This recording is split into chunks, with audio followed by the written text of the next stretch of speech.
Good morning. Welcome to Crap Grandma Says. Today's September 7th, 2025. Yesterday, I went to get some work done on my car at a local dealership here, and it's arguably one of the largest dealerships in the state in which I live. They even have some branches in other states. My cars have got a lot of miles on them because we tend to buy them fairly new and then drive them into the ground till they die. So while I was there waiting for the work to be done, I decided I would start taking a look at some new cars because I know I'm going to have to buy at least 2 newer cars in this next year and at least 1 older used car. So I start talking to the salesman, and I rapidly start to figure out he believes he's a Christian because he tells me during a general discussion about special needs kids in public school settings that he was raised Catholic, that he went to private Catholic schools, and his children went to private Christian schools and private Christian colleges.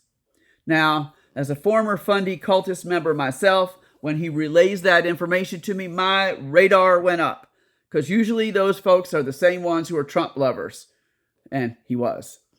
Shortly after that, he starts spouting all that stupidity coming out of those people who call themselves Christians who are Trump lovers, including the completely ridiculous arguments I hear Trump supporters making concerning immigrants. And when I hear that crap coming from them, it is evident that they have no clue how inconsistent their views on immigrants are with the notion of their own salvation and the notion of this being a Christian nation that they believe in. I want them to answer a question for me. If this is a Christian nation, isn't this the best place for all those immigrants they believe are not children of God to hear about Christ and become children of God?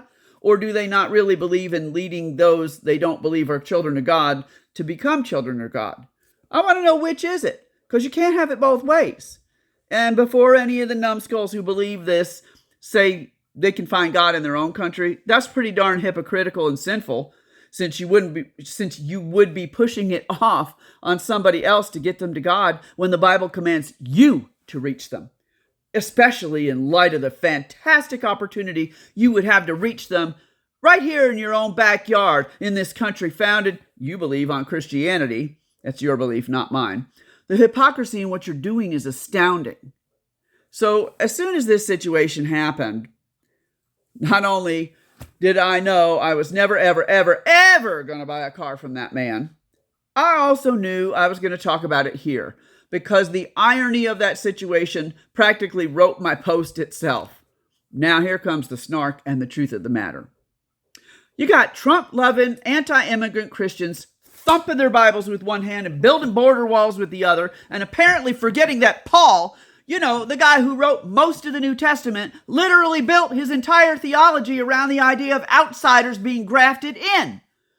Romans 11, the very passage that talks about how Gentiles got salvation, doesn't say, Gentiles stay in your lane. It says, congratulations, you've been grafted onto the tree of Israel. Welcome to the family. In other words, salvation is an open door policy, much like this country was until just a few years ago. No quotas, no ICE raids at Heaven's Gate. But down here, these same folks who were once the strangers and foreigners to the covenant, not to mention this land, because almost all of them are immigrants at some point in their family history to here, they suddenly think God's grace stops at the Rio Grande. They want salvation for all, but citizenship for only some. Paul said, all are welcome, and they heard unless they speak Spanish, then build a wall. The hypocrisy is so thick, you could part it like the Red Sea. If they really believed what Paul preached, that mercy is a gift not earned by heritage, nation, or status, then they'd be the first ones rolling out the welcome mat for immigrants. Because newsflash, not only were their family members immigrants here, but without that same radical inclusivity, none of them would be in the I'm going to heaven club. You put your own grafting into salvation at risk by acting the way you do toward the very strangers you're commanded to take care of. And the fact that you do that and support that speaks volumes about whether you have any true faith or not, or belief in what you say you have faith and belief in. You're certainly not giving me any confidence that you're godly people, and probably not that many other people outside of yourselves either. So there's that.